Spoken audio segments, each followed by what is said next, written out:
Hello, Bill. Good morning, Matt. Thank you for not wearing the same outfit as me today. I appreciate that. We should do a consult beforehand. I'm usually in flannel, so I can understand you were thinking of going with stripes last week wouldn't have been a problem. But I threw you a curveball, and for that, I'm sorry. I hope the paparazzi All did right. not skewer you too badly. Well, don't let it happen again. It was distracting, and I think it's unacceptable behavior, frankly. Um, Now, so, I woke up this morning to your Twitter feed thinking, I know how much you prize bipartisan cooperation and a functional democracy, but you were displeased at the outlines of this budget deal struck by Paul Ryan and Patty Murray.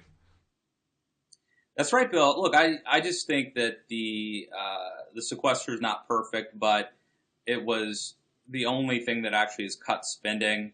It's brought deficits down, and I'm of the opinion. Look, let's just pass a continuing resolution, keep sequester level spending where it is. Um, I don't I don't get why Republicans would go out of their way to try to tweak it. Again, it wasn't perfect, but I think it's probably as good as it gets. And there's a little bit of a schism on the right over this right now. And this, I was against the shutdown strategy, and in this instance, I'm I guess siding with the Tea Party grassroots folks, but I'm not alone. Tom Coburn this morning on Morning Joe, who was with against the fund strategy, is also saying that this is a bad deal.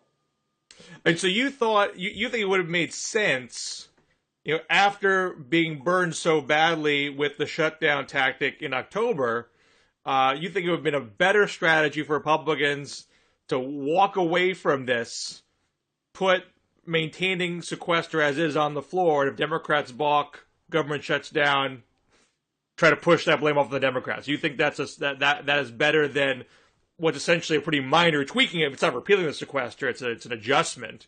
It's not even net additional spending. Uh, uh, Well, if you believe the supposed future spending cuts.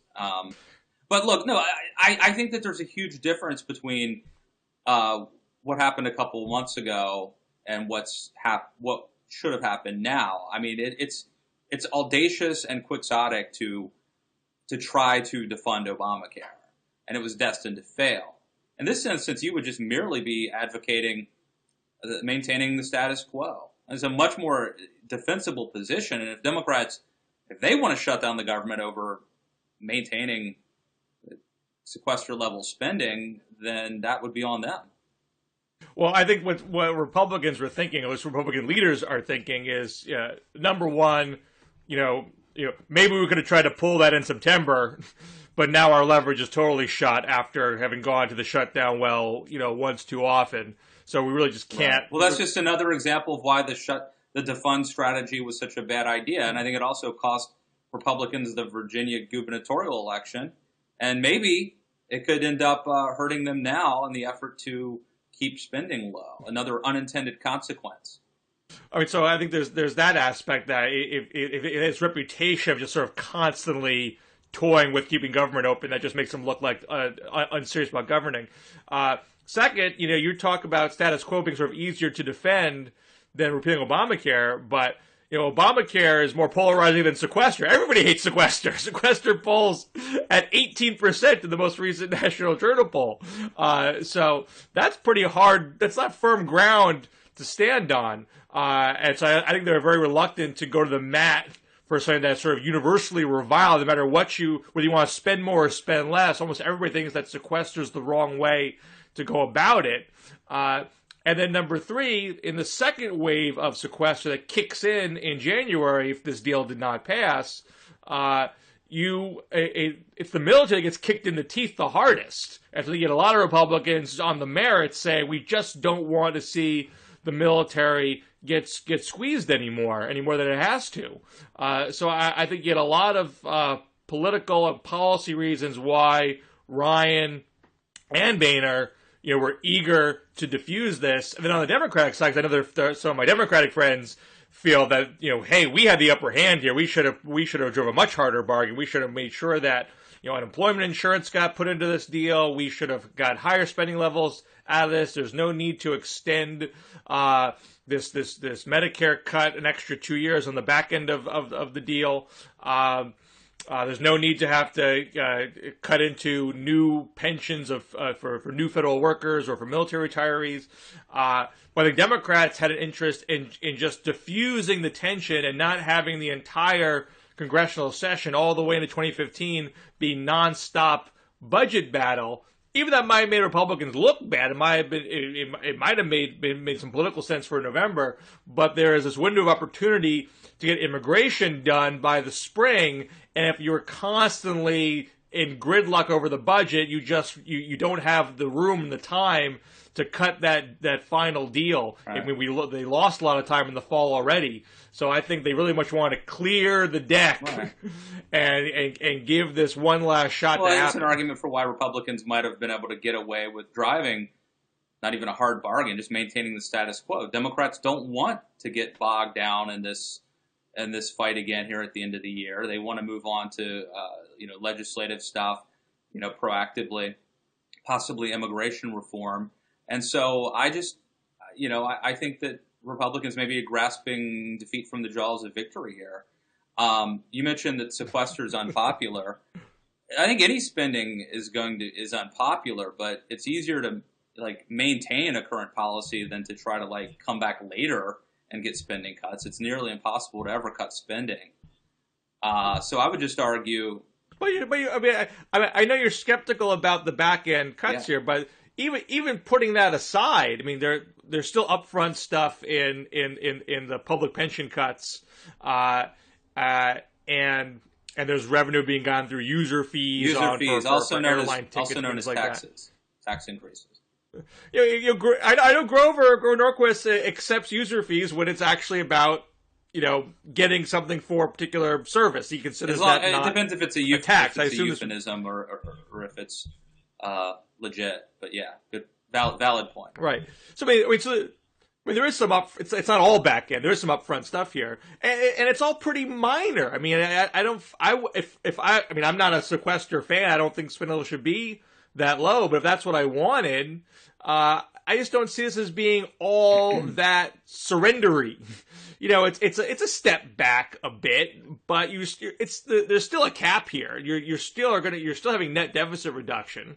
And the fear of having this be sort of like a crack in the dike that's going to explode later. I mean, you still have Republicans dead set against bona fide tax increases, and you still have Democrats, I think a little softer, but dead set against cutting Social Security and Medicare without the tax increases.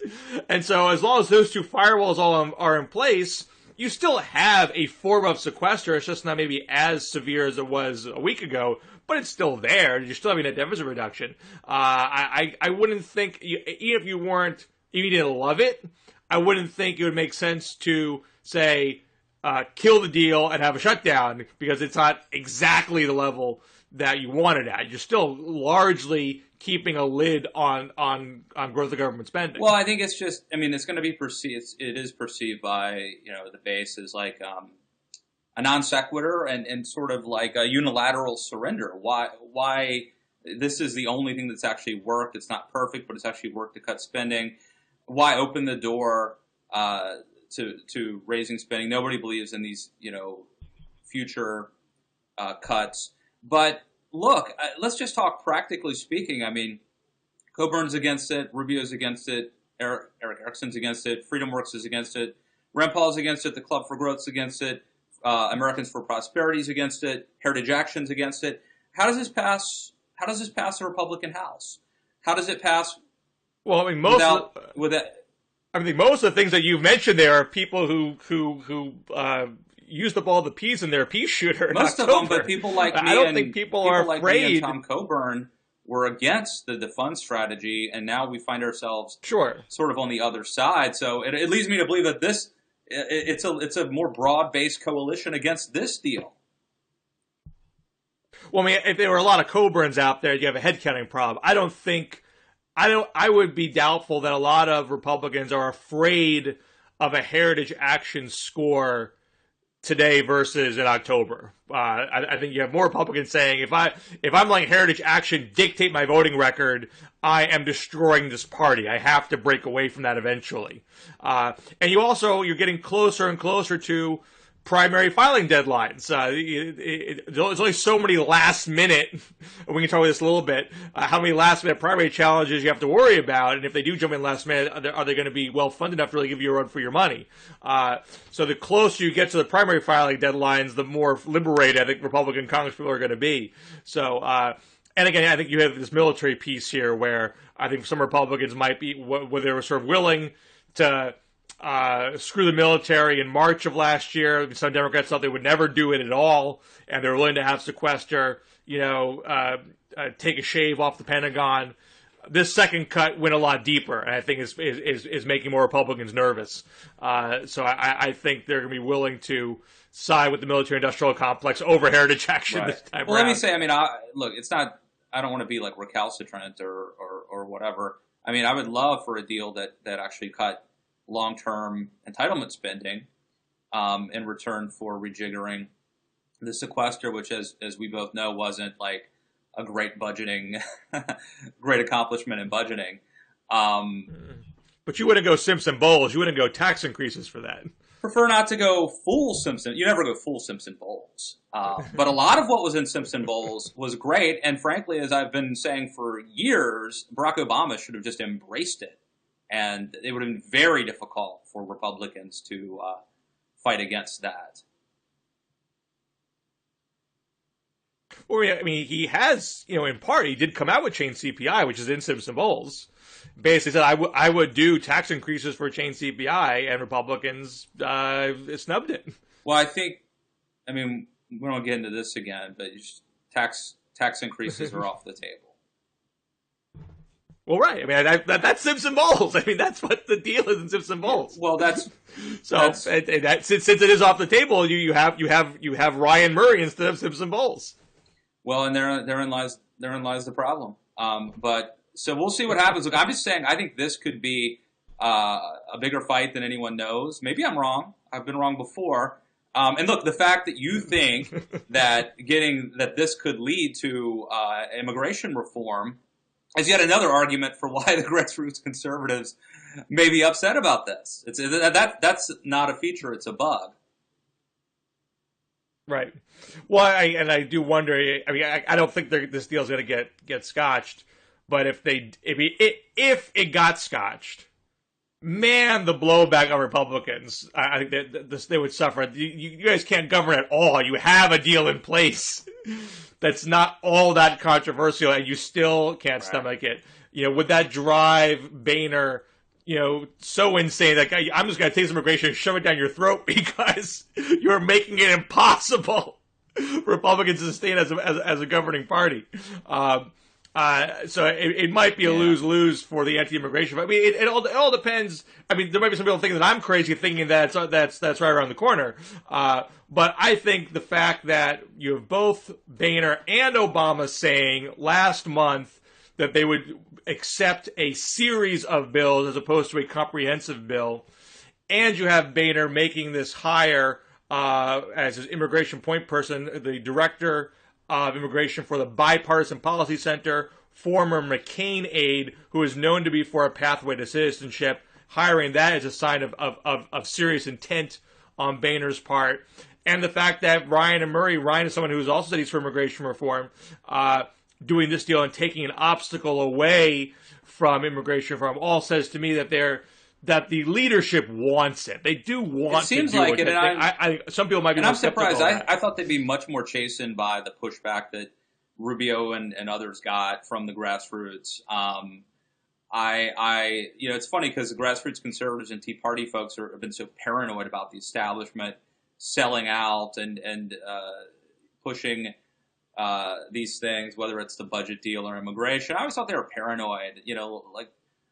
Look, I mean, it's not like Bill Frist and Tom DeLay, I mean, they've been gone for a long time. And a lot of the concern was over the big government conservatism stuff from a decade ago in some cases, Medicare Part D or whatever.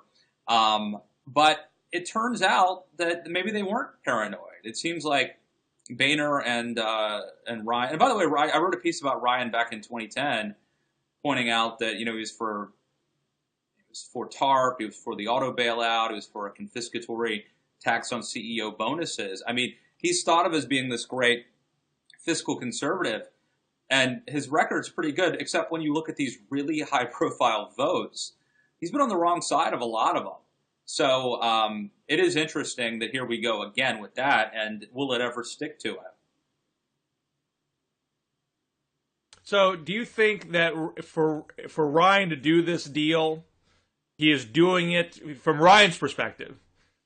Is he doing it thinking, if I cut this deal and I prove that Washington can work and I can work the other side, that's going to help me become president, it will help me win a primary, it will help me in the general election? Or is it a sign that I know I'm not going to win a primary, that dream is dead, the Republican base has moved on, so I might as well show Washington that I can make Washington work and bolster my chance to become speaker on when the day comes where Boehner might step down, which for all we know could be. Well, first of all, I give I just assume that Ryan thinks this is the right thing to do on its merits. Having said that, I've never thought he really wanted to be president. I've always thought that he wants to be Speaker of the House, and he loves the budgets and wonky stuff like that. So I don't think he's motivated primarily by trying to run for president. I think that he sees himself as eventually the Speaker of the House, and any political calculus that might be involved here, I think, would be aimed in that direction. Now, we talked a little bit about primary challenges before. We had a last-minute primary challenge in the Texas Senate primary. Senator John Cornyn, he's in the Senate Republican leadership. He has the second most conservative voting record in the House, yet he's still too establishment for some, and Congressman Steve Stockman, probably one of the brashest, most right-wing, straight-up birther Congress people that we have, jumping in late. The actual primary is only, I think, weeks away, or 2-3 months. And that, I think, this makes for 7 primary challenges of Senate Republican incumbents versus only 1 on the Democratic side, and that is a Democrat that was appointed and didn't win an election, so you can understand that person might be more ripe for a challenge. I don't even think that race is considered an ideological battle, but everything on the Republican side is sort of right versus far right. Is this causing any consternation in conservative circles where you stand? I don't think so, because I don't think anybody thinks that Stockman can beat John Cornyn. There's just not enough time. You have to have kind of a perfect storm to pull this off. You have to have, an incumbent who's asleep at the wheel, who's done something egregious. You have to have a primary opponent that can get near unanimity in terms of conservative support. And I think you need enough time to catch fire. A lot of times these candidates languish for a while, kind of in obscurity, and then something happens over time, they catch fire. And I think in that regard, Stockman's 0 for 3. I mean, Cornyn is, he's not a perfect conservative, but the Club for Growth said they were going to stay out because he has a pretty darn good fiscal conservative voting record. I mean, where's the hesitation? I mean, is there something that, from a liberal perspective, we've never heard of Cornyn seen as ever going rogue and doing anything that was breaking from party line. What is there some sort of soft underbelly there that made Club for Growth pause, that Stockman could exploit and make a late sprint into snatching this away from Cornyn? Well, as I mentioned, the clubs decided to stay out of this because they're saying that Cornyn has a pretty good record. But other conservatives... But they didn't endorse right away. They waited until this challenge came about, right? At some point, they seem to be sitting on their hands. Well, there may be no need to support Cornyn if he doesn't have a viable opponent. Why would you do it? Why would you weigh in at all? Mm-hmm. But... Mm-hmm. putting that aside, I would say that Cornyn, I don't know that there's any like egregious vote or picture of him hugging Barack Obama or something like that that will hurt him. He is sort of guilty of being in the leadership. I think he's the #2 Republican in the Senate. So being establishment doesn't help. You could always imply that all those backroom deals Mitch McConnell cuts, John Cornyn tacitly signs off on, and then he'll get a pass to vote differently. There's all that cloak and dagger stuff. And Cornyn's also guilty of being like an old white guy. I mean, it's not the best thing to be, even in the Republican Party. And so it's just boring establishment. He's, temperamentally moderate, even if he has a fairly conservative voting record. He's not out there fighting and leading. And so that's just the typical baggage. I think he weathers the storm just like Orrin Hatch, also an old white guy. Although, let me say, my tip for the old white guys is to wear the hipster glasses. Orrin Hatch sometimes wears them. It makes them more interesting. I have some. I'm going to let me don them, if that's the correct word for putting on glasses. This is what you need right here. Rick Perry is looking more intellectual with them. I suggest if you need something. Now, during the Romney era, I almost got a monocle. I thought that might be my hook for, my TV sort of crutch, that a monocle would really represent the Romney era. But, in lieu of that, I would say you got to have some sort of flair. And the glasses are, men, there's only so many things. You got the pocket squares. There's not a lot that men can do. So I would recommend for John Cornyn to get some of those. You want the kind of the Chris Cillizza glasses is what you need. It will give you that sort of hipster thing. And Bill, I think you should be wearing them as well. I mean, I think you and I both we started this thing 4 or 5 years ago. We may need to turn to them at some point. I have nerdy glasses that I wear at other times, but I got these baby blues. I can't cover these babies up. Well, that's the same problem I have. It's almost a sin to do it, but occasionally you do it. But I think that's the move for the old white politician, is to rock. Orrin Hatch has done it. Rick Perry's done it. I'd like to see it spread. I'd like to see more of it, frankly. Well, a grander debate than sequester, than business versus Tea Party, than stodgy old white guys versus hipster glasses. A bigger debate kicked up this week, which is Love Actually a good movie? Which I saw. There was a big essay in The Atlantic saying it was the least romantic movie of all time, and this. I tell you agree with that, because then you leapt in and said we should ditch Love Actually as a holiday classic and return to the good old wholesome values of It's a Wonderful Life. And I'm watching this saying, I can't believe anyone's treating Love Actually like it is worthy of analytical discussion in the first place. Wasn't it always understood to be a junk food cable filler movie that just passed the time away when your family comes over during the holidays? When did it become a point of I think I have the answer. I think I have the answer. Me, but I actually think I have the answer for you, and I think it's because Netflix is streaming it. Because there was a time when you couldn't get Love Actually. I tried. I think maybe even last Christmas, it's thought of as a Christmas movie, a holiday movie. I tried to, it wasn't on Netflix. You couldn't stream it, at least. Maybe you could have had it delivered. I don't do that, so that was out for me. And you couldn't even buy it on iTunes. But this year, Netflix is streaming it. I suspect that's why you've seen a renewed interest in it. My wife, Erin, and I just rewatched it. I saw it when it first came out at the theaters. And however many years ago that was, a decade ago probably, or more. I think it was right after 9/11 maybe. So about a decade ago. I think 9/11 is referenced in the beginning of it.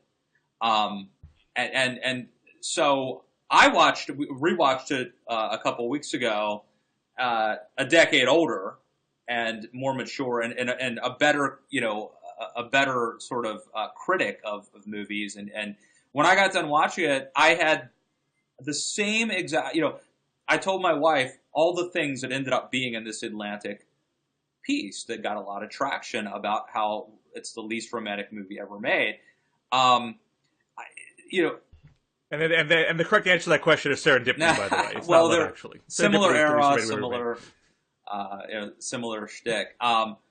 But then I decided to juxtapose it, with "It's a Wonderful Life" to show like how far we've come in the wrong direction. Because "It's a Wonderful Life" is chock full of moral lessons, and Love Actually, as the Atlantic piece points out, essentially is just about superficial physical attraction.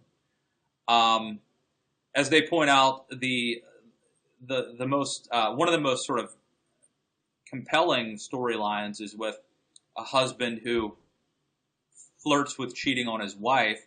We don't even know how that situation is resolved. It doesn't even. It's unclear how that resolves. So they sort of leave that hanging. It's junk food. I think is a good way of describing it. But I think the fact that it's so popular is sort of, and it doesn't ever arrive at any virtuous. There is no virtue really in the movie. Love, I guess, is always held up as a virtue, but it's the most superficial kind of love. And I think that it's sort of packaged as this feel-good movie that really, when you dig in, all of the values and morals imparted are pretty unsavory. I just don't think anyone's trying to dig into Love Actually. But it impacts the culture, Bill, whether anyone else is intellectually trying to derive meaning from it. The films, the movies, the entertainment that we consume as a society says something about us and will eventually filter into our values. And so by juxtaposing it with a movie it says that we like to kill time with mediocre Pablo. But why is it that movies like Casablanca and It's a Wonderful Life had these heroic and really romantic and uplifting positive messages, and the movies of today, like Love Actually or of a decade ago, don't have those as a rule in general? I think Love Actually is a movie when it was in theaters did not do very well. It's one of those movies that sustains on cable reviewings, and it's the kind of movie like if you're sitting at home on a Sunday and you don't have anything else to do and you kind of flip it around, you land on it. You sit back, you turn your brain off, and you kill a couple hours. I don't think it's really intended to be much more than that. It's a slapdash amalgamation of like 8 sitcom plots, some of which you point out don't even resolve. And some of which don't have any connection to others. I mean, the funniest, the rock star, the aging rock star and his manager is probably the most fun of the like vignettes, and yet I don't think it ever connects, other than people associated with the other plots listening to the song on the radio. There is no other, right. It's a movie done on the cheap. It's a style of movie where you only get big name stars if they're in like 3 scenes, so you don't have to pay them their full Hugh check. Hugh Grant's in a lot of it, though. Hugh Grant is the one who has the most screen time. For the most part, I mean, it's 8 sitcoms mushed into one. So they don't have so 8 people don't have a lot of individual screening. You don't pay them as much money. You can do it low budget, and you'll make the money on DVD rentals and royalties on cable. You're not going to get it in the theaters right off. That's the model for a movie like that. It's not meant to be a big sweeping classic. And I'm befuddled why it's so analyze whatever you want, of course, but it seems to be holding it to a standard I don't think it was ever trying to attain. It's become a cult classic. It does have a lot of big name people in it. I think that the Netflix, you can't underestimate the impact they've had. And look, we need stuff to write about, Bill. And someone saw it and decided they had the same thought I had. I was like, wow, this is thought of as a good movie, and yet there are all these plot holes and all these problems and a horrible message. Horrible, as ostensibly a feel-good holiday movie. And they needed something to write about, so they wrote it. But I do want to plug this. Because can I write an essay about Point Break now? Can I write about how it is completely inauthentic to real surf culture? Will I get traffic if I do that? If you wrote that, Bill, people would love it. They would eat it up, and it would probably be the most viral thing you or I have ever written. And let's be honest about what this is. But look, I want to recommend something else I wrote because it'll make a point better than I can right now extemporaneously. Right. I wrote a piece, and you can find it at the Daily Caller if you Google about that why porn is arguably better for society than rom-coms. I wrote a searing indictment on rom-coms and how they are hurting our society. And I wrote that a couple months ago, but check it out because I think it's pretty damn good. I don't think it got the attention it deserved. Well, people should also check out your recent piece about what values we should hold dear from It's a Wonderful Life, a movie which I will admit I've actually never seen all the way through. I'm not an old good. And then buff. While we're plugging stuff, I know we're almost out of time, but go read Bill's piece on Mandela, which didn't get which nobody read because it wasn't about selfies or shaking Raul Castro's hand. It was actually certainly more substantive than selfies. So go check that out at the Week as well. It's worth your time. All right. Thank you. Another award-winning show. Good news, people. Not only can you follow us on Twitter at DMZ Show, but we now, after years of fighting with Facebook, we now have DMZ Show also that you can search. I don't think we have the URL yet, but you can search for it, DMZ Show. We finally changed it from the Weekend Blog, which was quite a struggle, but we did it. I've been told we can only make that change once. So that's this show can never change. That's Silicon Valley bureaucracy. But Bill, always good talking to you. You too, sir. And we'll talk next week. See ya. Take care.